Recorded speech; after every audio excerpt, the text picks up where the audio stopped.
गावात धनगर वाडा, अडकला रूढींचा पायात खोडा. कसा चालला डगमग आडानी हा घोडा, मग रुतला चुकला आयुष्याचा गाडा.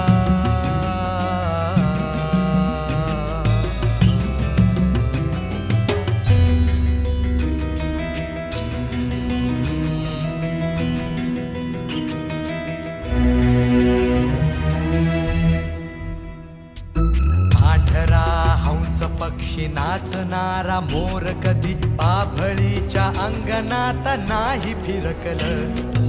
आंधळी म्हातारी ती एकटीच बडबडे, माझ्या बापानही सुख नाही बघितलं. असा वाट